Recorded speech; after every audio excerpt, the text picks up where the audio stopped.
This is a download from BFM 89.9, the business station.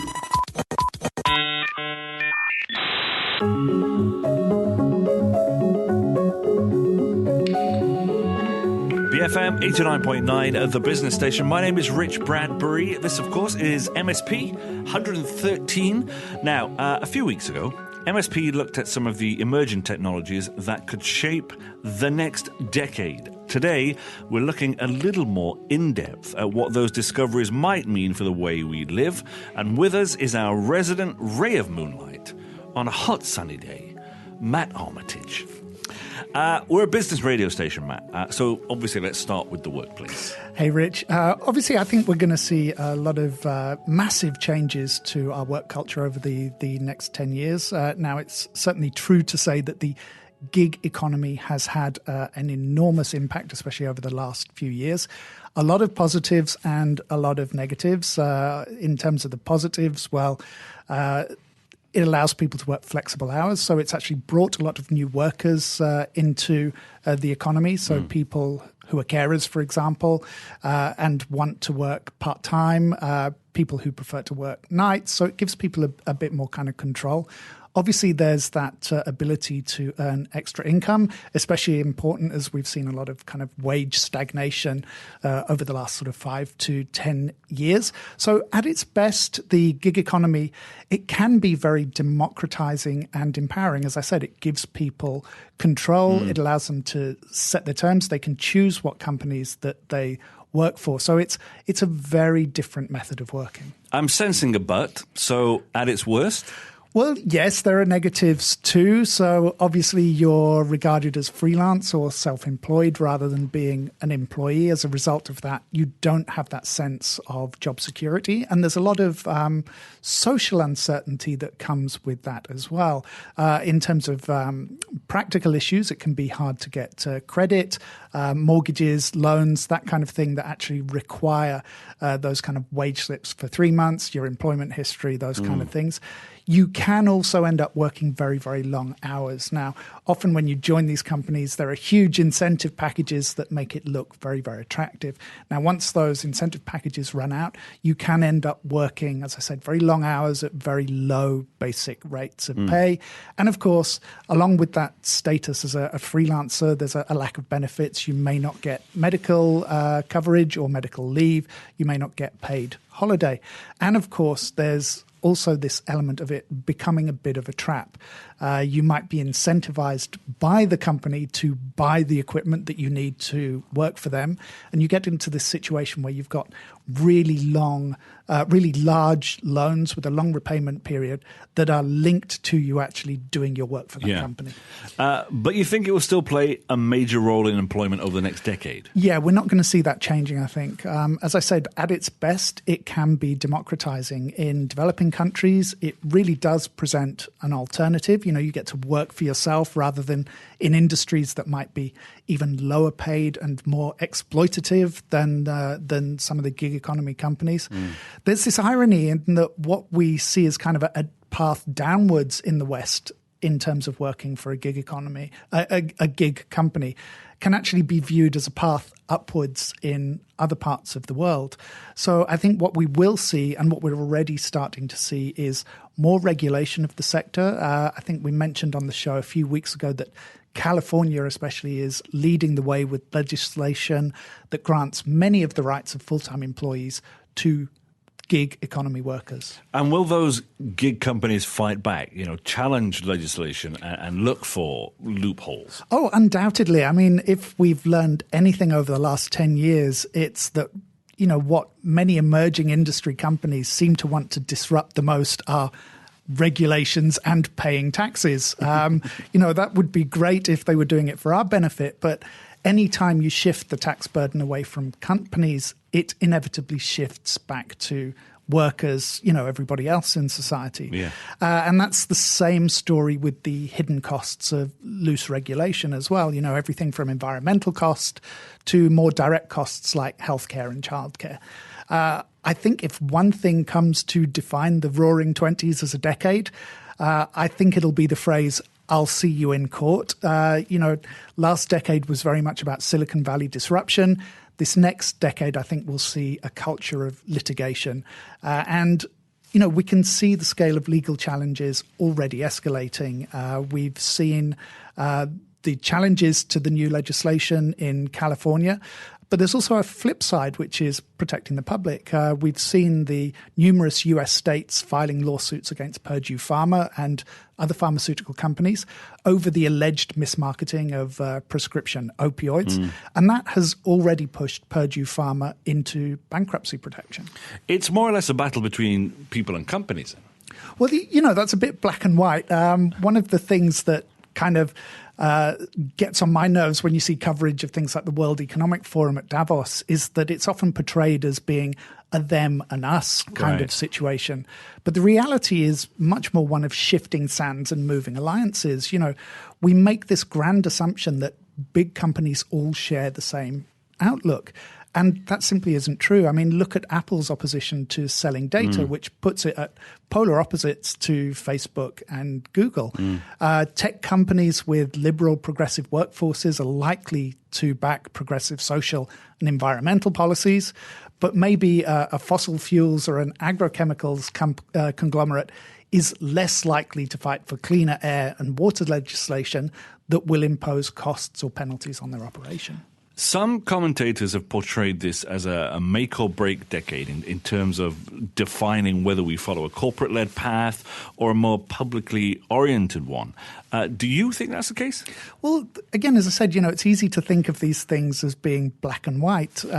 Really, what either side of the argument want to do is portray we're right and the other side is wrong. But with that kind of polarity, you always end up with an extreme result, whatever happens. So unless we see a return to the kind of authoritarian, corporatist model of control globally, I don't think that's going to happen. There's this new tide of baby boomers. The global population is actually very young, despite the declining birth rates in a lot of developed countries. And those young people are going to be the ones choosing what the future looks like, not the white-haired, pinstripe suit geezers who sit on the 60th floor of air-conditioned offices. Right, which brings us back nicely to work. How much do you think that places we work in is going to change? I don't think radically, unless IKEA decides that the techno-psychedelic look is in for office furniture. It is in my room, Well, yeah, at home, fine. In the office, in the workspace, that might be a bit more problematic. But office blocks are still going to look like office blocks. Open plan offices, rather, are going to be cheaper and more space-saving, that something is actually more productive and comfortable for people to work in. So what I think we're going to see more of is kind of granular control. What do you mean by that? In what sense? Well, more tracking and oversight. I mean, that's a foregone conclusion. AI systems will be monitoring us. They're going to be prodding us to do more or telling us when we're drowsy. I mean, I even heard of a person recently who was working remotely for an American company, and they would get a message every time they didn't hit the right number of keystrokes in an hour. And their camera would take a photo of them every 10 minutes, and all of this data would be analyzed. So if we end up with this more kind of utopian model, that same system could take a blood glucose reading and advise you to, take a nap as your workstation instantly converts into a bed. I don't think there are any prizes for guessing which one of those scenarios is more likely to come true. What we are going to see is, more control or more granularity in the command and control systems of buildings especially. So cheap sensors mean climate and emissions can be measured workstation by workstation, not just floor by floor. You may be able to individually control your own environment and temperature and humidity and all of these aspects. So that will give companies and building owners much more control and insight over their energy consumption, their emissions, and that will allow buildings to, switch their heating, cooling, lighting systems on and off a lot more effectively when systems aren't being used. And do you still think we'll have smart clothing that regulates temperature within the next 10 years? Well, I think there are all kinds of smart fabrics in production. I'm not going to go into them in depth. You can Google the numerous episodes of Geek Squawks where Jeff and I have gone on about this at length. I don't know if we will be there in 10 years' time, but it does make much more sense to cool or heat an individual than it does a building. I mean, that's essentially what clothes are for. Richard's actually sitting in front of me wearing a parka because the studio's cold. So the idea of turning up to work in a suit in the tropics and requiring the building to cool the background so that you can wear heavy clothes made of wool, that's an absurdity that I think we've been promoting for far too long. You just want everyone to go to work naked. Trust me, I really, really don't. I have a lot more to lose in that particular game than most people do. If people think we have body dysmorphia problems now, try moving to a competition-based socioeconomic model that doesn't include clothes. Quite the opposite. I think we'll all be wearing formless high-tech sacks by 2029. Okay, after the break, future homes, money, and maybe even a little bit of entertainment. You're listening to MSP here on BFM 89.9, the business station.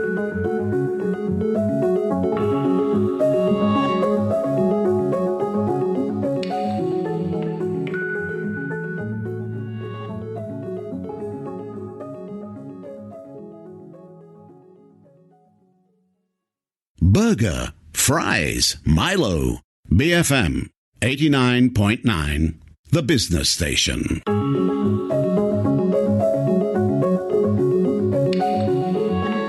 BFM 89.9, the business station. Welcome back to MSP. And before the break, we were talking about the ways that technology may shape our culture and society in the 2020s.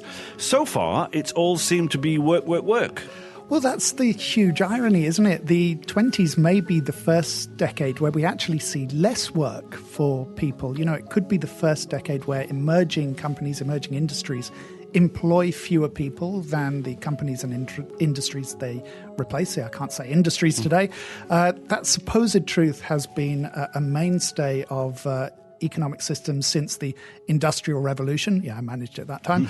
And that has huge implications for the way that we fund our lives. Yeah. Careers are likely to evolve and disappear very rapidly. So, you'll be working as a something 1 minute and it will simply be eradicated by technology 2 minutes later. And that is also going to have a massive knock-on effect for the way we educate people as well. In the sense that we educate for a career. Yes, I know you spent 15 years studying at some of the most prestigious universities and postgrad institutions in the world just to work here at BFM. Richard's actually like one of those really senior specialist doctors. He's got so many qualifications that he's a Mr. all over again. Gone all the way around. Yeah, you've gone all the way around. There's that doctorate in microphone technique, the postdoc work in mixing desk technology. Not many people know this, but he published a 5-volume work spanning 3 million words on how to deliver the perfect 60-second intro. The 2 years it took me to read it was actually the longest 60 seconds of my entire life. Now, sarcasm aside. Well, it's weird that we look at education as something you do for a few years when you're young. I think we're going to see education much more in terms of being a lifetime achievement, so a lifetime of learning and retraining. Schoolrooms, of course, are going to change. Now, I don't know how soon we'll see virtual schools like the ones in the movie and book Ready Player One, but we are going to see a lot more virtual learning. I don't like to call it gamification, to be honest. A lot of people do call it gamified learning. But online tools and AI do have the potential to give every student a much more tailored and personalized education approach. It gives those that need it the extra help they need, and it allows people to learn at the speed that's most effective for them. And that's the kind of thing that even the best teacher can't do with a large class because they simply don't have the physical time to give each student that help. Robot teachers in the classroom? We talk a lot about drone warfare and automated fighting vehicles and soldiers. And I think a robot teacher would have to be a whole lot tougher than any of those. I think we're going to be sticking with human teachers for a while. I don't know if you remember, there was a story a couple of years ago about a security robot in a mall that was toppled into a pond. Yeah, absolutely. I mean, imagine what school kids would do to something like SoftBank's Pepper robot. Now, you mentioned money, ignoring the how we earn it aspect. Are all currencies going to be digital soon? Well, we've talked about this on the show quite a lot before.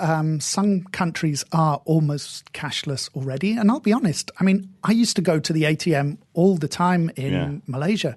Now it's maybe once a week and I take out very small amounts. And most of that I'm just using to top up the card for paying my road tolls rather than actually spending it.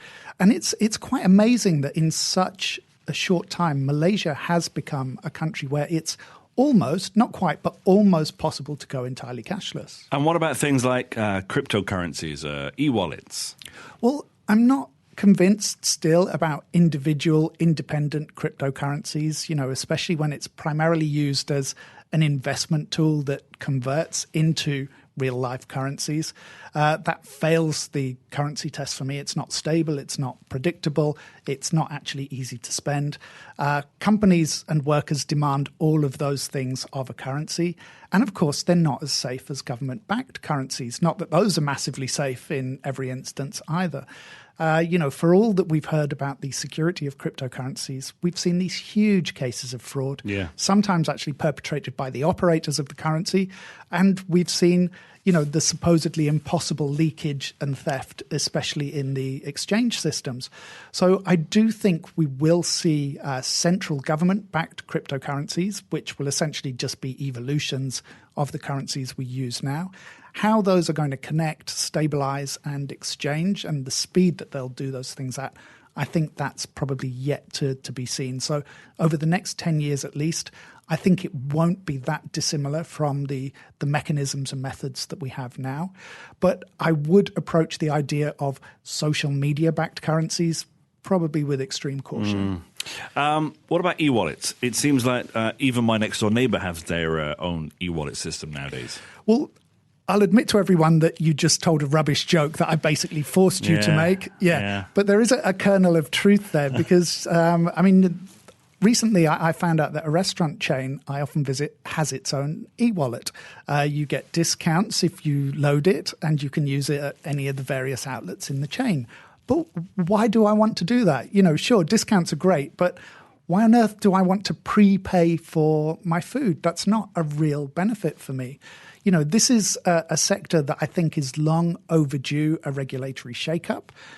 We hand over often relatively large sums to companies that make it very clear that they're not banks or finance companies, and they're not governed by the same stringent codes of behavior or regulations as those financial institutions. There could be more risk there.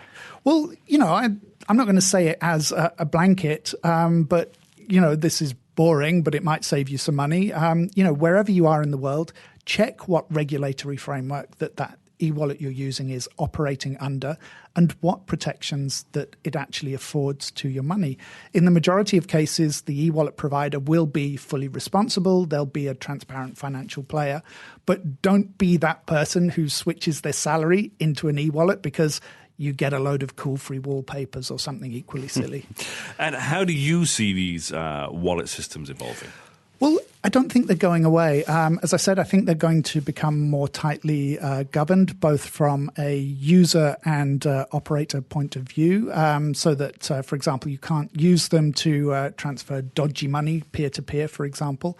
I do see them becoming a lot more like social media platforms. Obviously, in China, we've seen that they already are becoming those things. One of the reasons I think that Facebook wanted to pursue Libra, its currency, was for that reason, because Facebook has to incentivize you to open and use the app. An e-wallet is something that you open numerous times a day, paying for lunch, snacks, groceries, petrol, transport, whatever. That's a more natural home for your instant messaging, for your inbox, for your micro gaming. You can chat to a friend and instantly lend them a tenner. So yes, I foresee the challenge of the e-wallet being to the social media space over the next 10 years. Health and happiness aside, how will we be living? Well, we did a few shows last year and a little bit beyond on MSP about new building materials. MSP113, our inexplicably popular superwood episode. Oh, yes. We're seeing material science making inroads into the way we build buildings and homes, methods that are greener, more sustainable. What seems certain is that new homes are going to get smaller because more people, finite land, that means more cost. So to be livable, those places will have to become a lot smarter. We can use things like prefabricated modeling, so it enables us to build off-site. We can deliver and assemble much faster and more cheaply, but that still doesn't solve that land use issue. So it looks certain that new builds will get smaller and they will get higher. Super towers. Well, I do hope not. You know, we keep hearing about the possibility of the kilometer-high skyscraper. I mean, that's great for housing large quantities of people, but I'm not sure what your quality of life is really going to be. Another model we've seen mooted, and I discussed this with Jeff last year, was this pilot or concept for mobile hotel rooms. Essentially, they're automated cars or automated trucks that have this living pod, and they drive around all night, turning roads into real estate. Now, it sounds quite practical. It's definitely innovative, but that's really dystopian, even for me. You ask somebody where they live and they say, well, the federal highway mostly, but occasionally, I am resident on the inner ring road.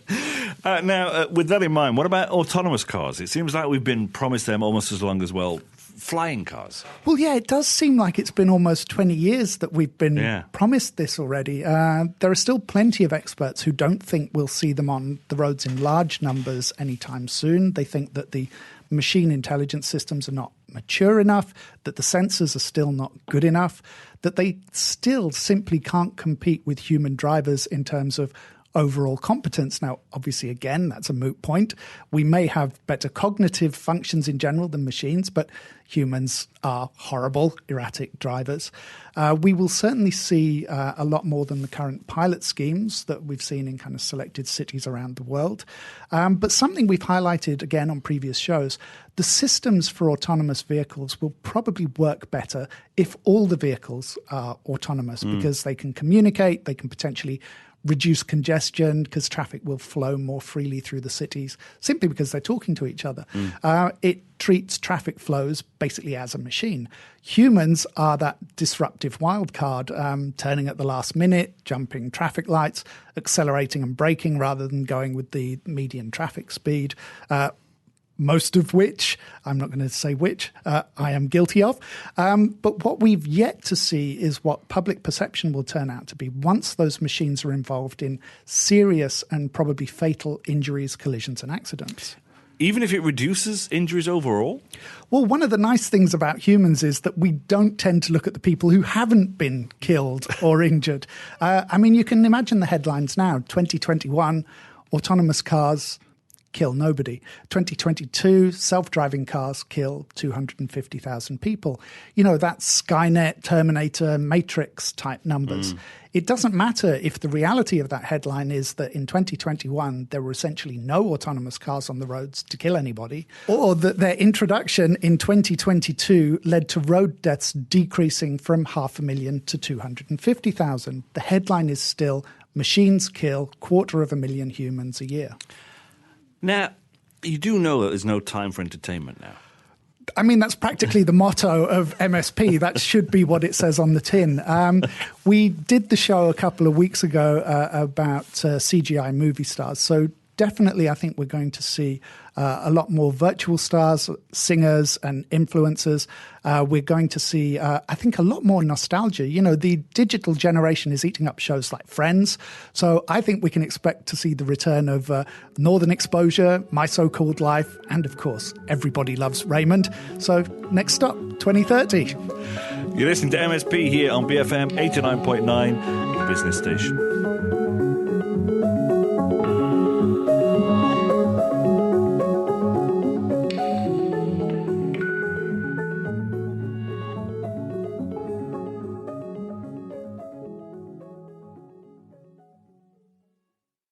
Thank you for listening to this podcast.